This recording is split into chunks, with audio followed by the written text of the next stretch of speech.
The sleek silver Mercedes hummed to life as Ethan Caldwell adjusted his tailored Armani suit, glancing at his Patek Philippe watch. At 40, he had transformed Caldwell Enterprises into a Manhattan juggernaut, rising from an ambitious young entrepreneur to one of New York's most formidable CEOs. Success, however, had exacted a toll, leaving no space for anything beyond stock tickers and corporate conquests. Another lucrative day, Ethan muttered, flipping through merger documents as his car idled in the subterranean garage. The acquisition of Thornton Group would funnel another $60 million into his Imperia triumph that felt oddly hollow.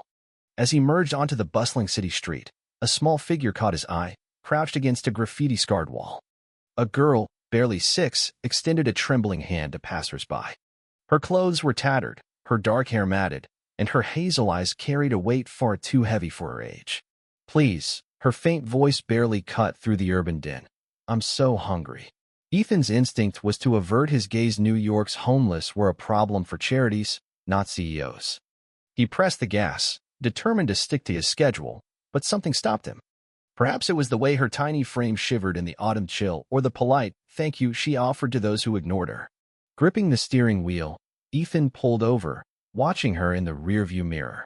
"This is absurd," he told himself. "I've got a dinner with the Langley board in an hour." Yet, he couldn't drive on. Parking, Ethan approached the girl, his polished loafers clicking on the pavement. Up close, she seemed even more fragile, her eyes widening at the sight of the sharply dressed stranger. "What's your name, sweetheart?" he asked, startled by the softness in his voice. "Lily," she whispered, shrinking against the wall. "When did you last eat, Lily?" Her stomach growled loudly, her cheeks flushing. "I don't know." Without fully understanding why, Ethan offered his hand. "Would you like dinner somewhere warm?" What was it about this child that pierced the armor of Manhattan's iciest tycoon? And why did her timid smile stir a memory he couldn't place? At Lumiere, Manhattan's most exclusive French restaurant, the maitre d' barely blinked as Ethan entered with the disheveled girl. "Your usual table, Mr. Caldwell?" he asked, guiding them to a secluded booth. Lily's eyes sparkled at the crystal chandeliers and velvet drapes. "It's like a castle," she murmured, sliding cautiously onto the seat. Ethan watched, intrigued, as she sat primly, placing her napkin on her lap with surprising grace. "Order anything you want," he said, studying her as she squinted at the menu. "I can't read all the words," she admitted. "Maybe chicken? And bread." Ethan ordered her a simple meal and watched her eat with careful precision, as if savoring every bite. Between mouthfuls, he gently probed. "Where do you live, Lily?" She paused, a forkful of potatoes hovering. "Outside, mostly. Different places. And your family?" "Your parents." Her gaze grew distant. "Mama got sad after the man stopped coming. She cried a lot. Then she went away." The casual mention of her mother's disappearance sent a chill through Ethan. "What did your mama look like?" "Pretty, like me, with dark hair. She was a nurse, helped sick people." Lily's eyes welled up. "She said the important man would take care of us, but he stopped. He was tall, gray hair, fancy clothes like yours. Smelled like medicine." Ethan's pulse quickened. Her description was vague but unsettlingly familiar. "What was your mama's name?" "Clara Thompson," Lily said. "She said our name means strength." As Lily finished her meal, Ethan felt a growing unease. Who was this important man? And why did he sense this encounter was about to unravel his carefully curated life? Ethan's penthouse, a shrine to minimalist opulence, was no place for a child. Floor-to-ceiling windows showcased Manhattan's skyline, but the space felt cold, lifeless. Lily stood in the marble foyer, clutching a worn backpack, her eyes wide at the sterile luxury. "This is my home," Ethan said, suddenly embarrassed by its emptiness. "It's so big," Lily whispered. "Do you live here alone?" "Yes," he admitted, the word echoing with a loneliness he'd never acknowledged. Within hours, Ethan made 3 calls, one to his assistant, Claire, to clear his morning, another to cancel his Langley dinner, and a third to an agency specializing in emergency childcare. "You've done what?" his sister, Olivia Caldwell Harrington, shrieked over the phone. "You can't just pick up street kids, Ethan. She's not just a kid, Olivia. She needs help. And what's your plan?" "Play daddy." "You don't know the first thing about children." Ethan glanced at Lily, who was tracing the edges of a glass sculpture with reverence. "I'm figuring it out." By 8 p.m., Margaret Dawson, a seasoned childcare specialist, arrived, transforming a guest room with blankets and a soft lamp for Lily. She's been through trauma, Margaret said as Lily bathed. Kids don't end up on the streets without a story.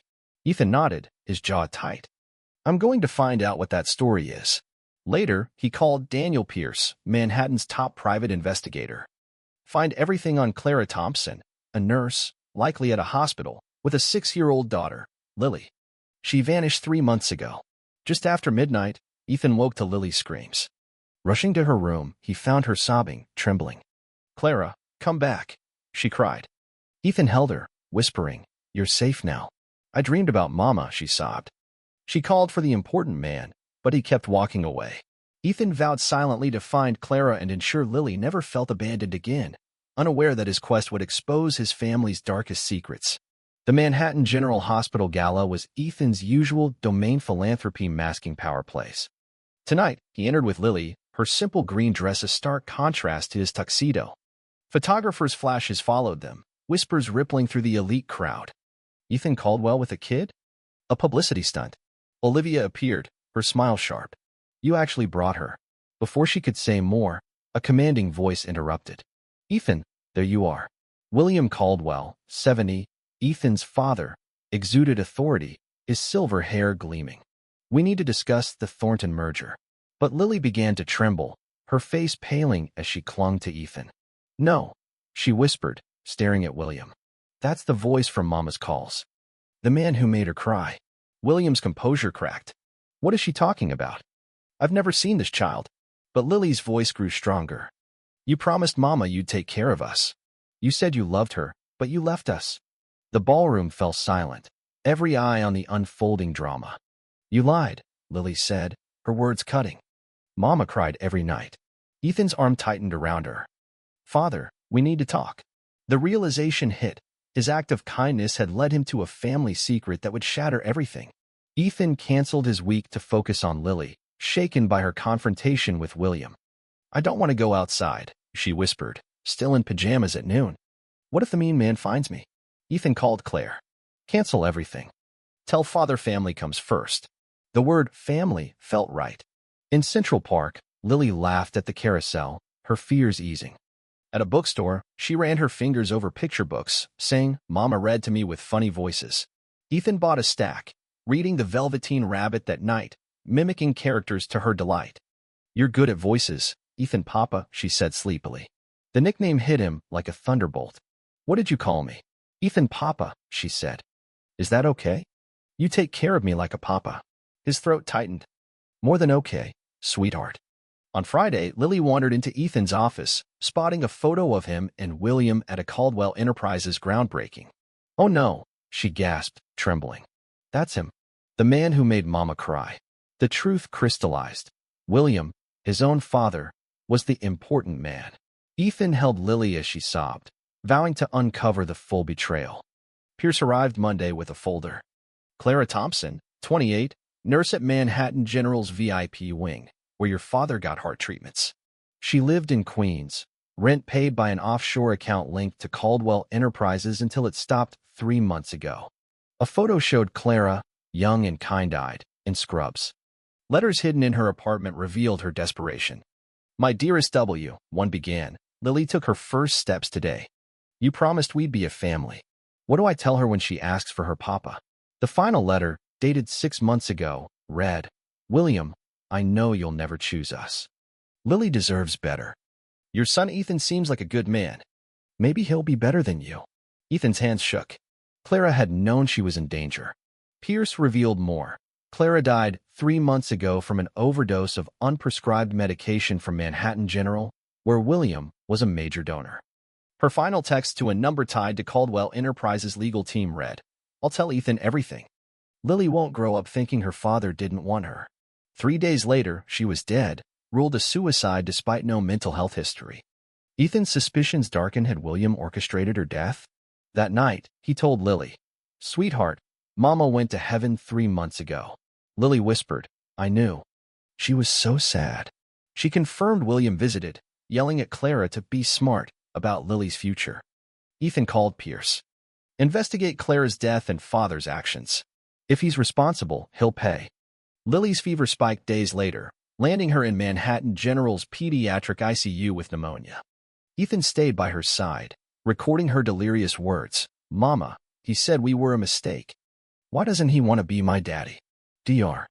Sarah Lee suggested genetic testing, revealing Lily as Ethan's half-sister, sharing William's DNA.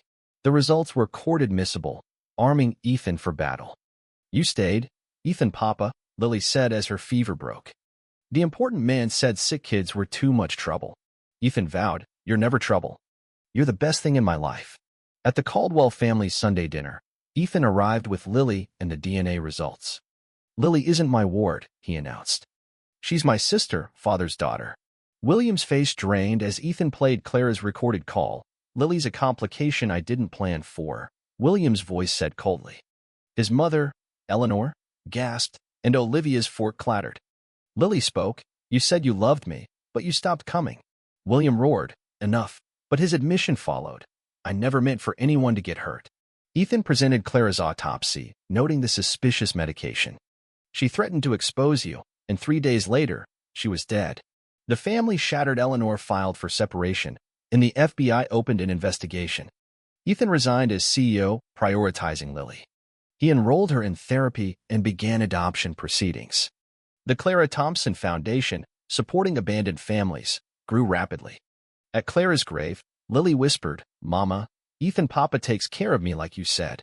Months later, William faced charges for coercion, securing a plea deal with a 3 to 5 year sentence and a trust fund for Lily. Ethan refused his request to see her. 2 years later, the Clara Thompson housing complex groundbreaking drew hundreds. Lily, now 9, spoke confidently, "My name is Lily Clara Blackwell Thompson.